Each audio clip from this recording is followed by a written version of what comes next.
안녕하세요, 여러분. 혹시 어떤 조직이나 공동체에 속해 있을 때 의견이 정말 팽팽하게 맞서서 어찌할 바를 몰랐던 경험 있으신가요? 오늘은 바로 그럴 때 그 위기 속에서 어떻게 결정을 내릴 수 있는지에 대한 지혜를 한번 나눠보려고 합니다. 광동교회 새벽기도 말씀에 담긴 아주 놀라운 사례를 통해서 말이죠. 네, 바로 이 질문입니다. 어쩌면 우리 모두가 살면서 한 번쯤은 마주해봤을 아주 보편적인 문제죠. 이 질문을 가지고 지금부터 아주 흥미로운 이야기 속으로 함께 들어가 보겠습니다. 자, 우리의 이야기는요, 지금으로부터 약 2000년 전으로 거슬러 올라갑니다. 공동체가 완전히 둘로 쪼개질 수도 있었던 거대한 위기 앞에 섰던 한 젊은 공동체의 이야기인데요. 바로 예루살렘 공의회 이야기입니다. 갈등의 핵심은 이거였어요. 유대인이 아닌 사람이 우리 공동체에 들어오려면 할례를 받고 율법을 다 지켜야 하는가? 이게 그냥 규칙 하나 더하고 빼는 그런 사소한 문제가 아니었어요. 우리 공동체는 과연 누구를 위한 곳인가? 그 정체성과 미래가 걸린 정말 중대한 질문이었던 거죠. 보시는 것처럼 두 입장이 정말 팽팽하게 맞섰습니다. 한쪽에서는 아니다, 전통과 율법이 중요하다고 했고, 다른 한쪽에서는 아니다, 믿음만으로 충분하다고 주장했죠. 근데 중요한 건 양쪽 다 진심이었다는 거예요. 그렇기 때문에 이 논쟁은 더욱 뜨거워질 수밖에 없었습니다. 아니, 이렇게까지 의견이 다른데 대체 이걸 어떻게 해결했을까요? 여기서 바로 광동교회 새벽기도 말씀이 제시하는 첫 번째 핵심 원칙이 등장합니다. 바로 만장일치라는 어찌 보면 이상적인 목표죠. 이거 진짜 놀라운 결과 아닌가요? 공동체가 그냥 둘로 딱 쪼개져도 전혀 이상하지 않을 그런 상황이었거든요. 그런데 만장일치에 도달했다는 거예요. 이건 뭐 거의 기적에 가까운 일이죠. 도대체 만장일치가 뭐길래 이렇게 강력하면서도 또 이렇게나 어려운 걸까요? 광동교회 새벽기도 말씀에서는 만장일치를 이렇게 정의합니다. 단 한 사람도 빠짐없이 모든 구성원이 한 마음으로 내리는 결정. 이건 단순히 다수의 뜻을 따르는 걸 넘어서 공동체 전체가 하나가 되는 가장 이상적인 상태, 최고의 목표라고 할 수 있습니다. 그럼 이 불가능해 보이는 이상에 어떻게 다가갈 수 있을까요? 여기엔 정말 엄청난 노력이 필요합니다. 치열하게 토론해야 하고 소수의 의견이라도 존중하고 귀 기울여 들어야 하고요. 또 반대하는 사람들을 기다려주는 인내도 필요하죠. 이건 그냥 가만히 있는다고 되는 게 아니라 모두가 헌신해야 하는 아주 적극적인 과정인 셈입니다. 하지만 우리 현실에서는 만장일치가 늘 가능한 건 아니잖아요. 그럴 땐 어떻게 해야 할까요? 광동교회 새벽기도 말씀은 바로 이 지점에서 두 번째 지혜, 아주 현실적인 대안을 이야기합니다. 바로 이 말, 내가 아는 것은 부분적이고 제한적이다. 이 한 문장이 모든 걸 설명해 줍니다.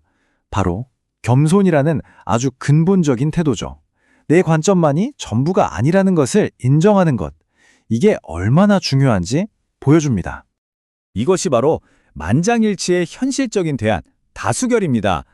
여기서 중요한 점은요, 다수결이 만장일치의 실패를 의미하는 게 아니라는 거예요. 오히려 의견 차이가 좁혀지지 않을 때 공동체가 멈추지 않고 앞으로 나아가기 위해 사용할 수 있는 아주 지혜로운 도구라는 거죠. 바로 이 2단계 과정이 광동교회 새벽기도 말씀이 제시하는 의사결정의 핵심입니다. 일단 1단계로 우리는 인내심을 갖고 토론하면서 완전한 합의, 즉 만장일치를 위해 끝까지 노력해야 합니다. 하지만 그게 정말 불가능할 때는 2단계로 넘어가서 겸허하게 다수의 뜻을 따를 준비가 되어 있어야 한다는 겁니다. 결국 다수결을 받아들인다는 건 내가 틀렸을 수도 있겠다는 걸 인정하는 겸손의 행위인 거예요. 단순히 숫자에 져서 따르는 게 아니라 내 생각만이 완전하지 않다는 것을 깨닫는 지혜의 표현인 셈이죠. 자, 그런데 이 이야기는 단순히 만장일치냐 다수결이냐 둘 중 하나 골라라 하는 문제가 아닙니다. 광동교회 새벽기도 말씀은 여기에 한 가지 차원을 더해서 훨씬 더 깊은 통찰을 우리에게 보여줍니다. 공동체가 무언가를 결정할 때는요, 항상 이 세 가지 가치가 함께 있습니다. 첫째, 하나님의 뜻을 구하는 것. 둘째, 만장일치를 추구하는 것. 그리고 마지막으로 다수결을 수용하는 것. 근데 이게 참 어려운 게 이 가치들이 때로는 서로 부딪히면서 팽팽한 긴장감을 만들어낸다는 거죠. 이게 바로 우리가 현실에서 마주하는 의사결정의 복잡한 모습 그대로입니다. 여기서 광동교회 새벽기도 말씀이 주는 핵심 통찰이 바로 이겁니다. 이 세상에 완벽한 결정이란 없다는 것. 우리는 이 세 가지 가치가 만들어내는 긴장 속에서 살아갈 수밖에 없다는 사실을 받아들여야 한다는 거죠.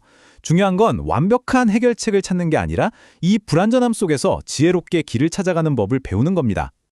이렇게 어렵고 힘든 과정을 거쳐서 드디어 결정이 내려졌습니다. 그렇다면 그 결과는 어땠을까요? 공동체는 과연 이 결정을 어떻게 받아들였을까요? 놀랍게도 그들은 그냥 편지 한 통 딱 보내고 끝내지 않았습니다. 왜 이런 결정을 내렸는지 그 배경과 그 안에 담긴 마음을 직접 설명해 줄 사람들을 함께 보냈죠. 무엇을 결정했느냐만큼이나 그 결정을 어떻게 전달하느냐가 공동체의 하나됨에 정말 결정적이라는 걸 보여주는 대목입니다. 이 모든 지난한 과정이 과연 어떤 결과를 낳았을까요? 결과는 놀랍게도 기쁨이었습니다. 길고 험난했던 논쟁의 끝이 분열이나 원망이 아니었다는 것, 오히려 서로를 격려하고 하나 되게 하는 기쁨이었다는 사실이 정말 인상적이지 않나요? 결국 공동체는 분열되는 대신에 기쁨으로 이 결정을 받아들였고 다시 하나가 되었습니다. 치열하게 토론하고 겸손하게 수용하고 그리고 진심으로 소통했던 그 모든 과정이 마침내 빛을 발한 바로 그 순간이었습니다. 2000년 전의 이 오래된 지혜가 오늘을 사는 우리에게 무엇을 말해주고 있을까요? 만장일치를 향한 끈질긴 노력, 그리고 다수결을 수용하는 겸손, 또 무엇보다 공동체를 위하는 그 마음. 이 원칙들을 오늘 우리의 가정과 직장, 그리고 우리가 속한 공동체에 어떻게 적용할 수 있을지 한 번쯤 깊이 생각해 보는 것은 어떨까요?